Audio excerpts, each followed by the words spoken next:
तो एक सवाल है जो अक्सर उठता है कि जिस भगवद गीता को हम आज पढ़ते हैं, क्या वो वाकई में वही मूल ग्रंथ है?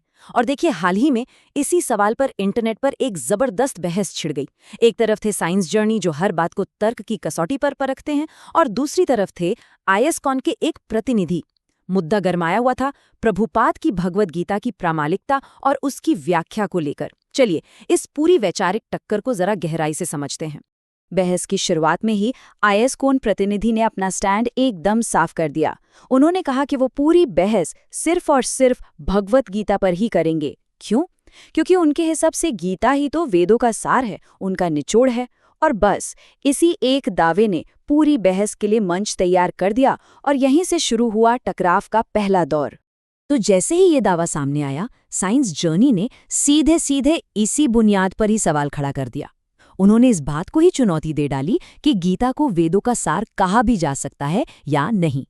उनका तर्क क्या था? देखिए, साइंस जर्नी ने आर्य समाज का जिक्र करते हुए कहा कि आज हम गीता में जो 700 श्लोक पढ़ते हैं, उनमें से 650 श्लोक तो बाद में डाले गए हैं। मतलब ये मिलावटी हैं और वेदों की जो मूल भावना है उससे मेल नहीं खाते। तो एक तरफ दावा था कि गीता वेदों का सार है, और दूसरी तरफ पलटकर जवाब आया कि गीता का तो 90% हिस्सा ही असली नहीं है। अब जरा इस नंबर पर गौर कीजिए, 70, सिर्फ 70। मतलब अगर ये मान लें कि 630 श्लोक मिलावटी हैं, तो फिर मूल गीता में बचे कितने? सिर्फ 70 श्लोक। सोचिए तो, कहाँ 700 श्लोकों का एक विशाल ग्रंथ और कहाँ सिर्फ 70 श्लोकों का एक छोटा सा उपदेश। ये कोई छोटा मोटा मतभेद नहीं था, ये तो ग्रंथ के पूरे अस्तित्व पर ही एक बहुत बड़ा सवाल खड़ा कर रहा था। इस पूरी बहस को सही से समझने के लिए थोड़ा सा इतिहास को देखना जरूरी है। देखिए, गीता पर जो सबसे पहली टीका मिलती है वो 8वीं सदी में शंकराचार्य ने लिखी थी। फिर कई सदियों बाद 19वीं सदी में आते हैं आर्य समाज के संस्थापक दयानंद सरस्वती, जो गीता के मौजूदा रूप के बहुत बड़े आलोचक थे। और फिर आते हैं ISKCON के संस्थापक प्रभुपाद, जिनका जन्म 1896 में हुआ। तो ISKCON प्रतिनिधि जिस गीता का पक्ष ले रहे थे, वो व्याख्याओं के इस लंबे सिलसिले में सबसे नई थी। ग्रंथ की प्रामाणिकता से शुरू हुई ये बहस अब एक और भी ज्यादा बुनियादी सवाल पर आ गई, और वो सवाल था धर्म के नाम को लेकर। साइंस जर्नी ने एक बहुत ही सीधा सा सवाल पूछा, आपके धर्म का नाम क्या है? अब सुनने में तो ये सवाल बहुत आसान लगता है ना?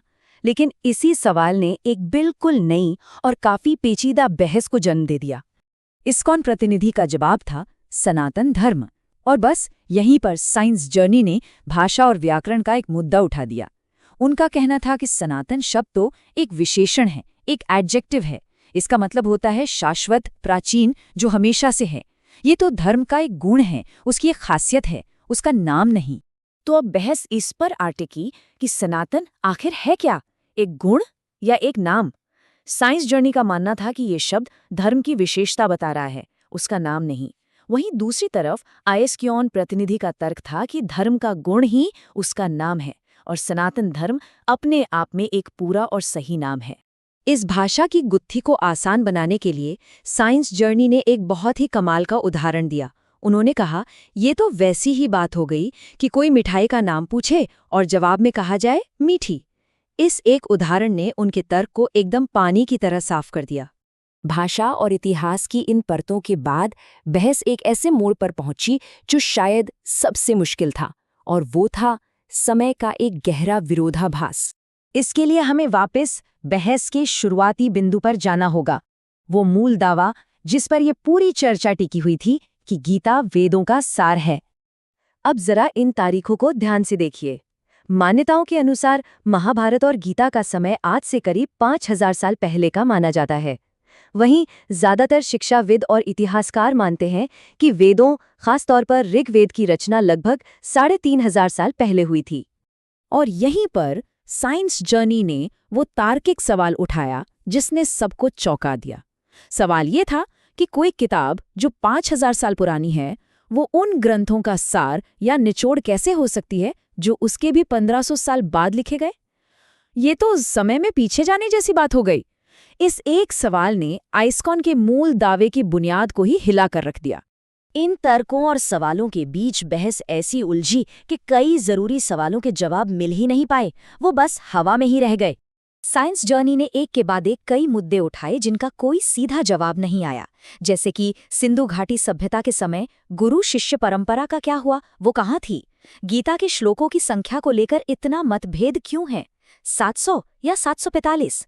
और कृष्ण खुद को कर्ता भी कहते हैं और अकर्ता भी, मतलब सब कुछ करने वाले भी और कुछ न करने वाले भी। इस विरोधाभास का क्या मतलब है? और जाहिर है गीता और वेदों के समय वाला वो सबसे बड़ा सवाल। नतीजा ये हुआ कि इन मुश्किल सवालों का कोई ठोस जवाब आने से पहले ही बहस अपने असली मुद्दे से पूरी तरह भटक गई।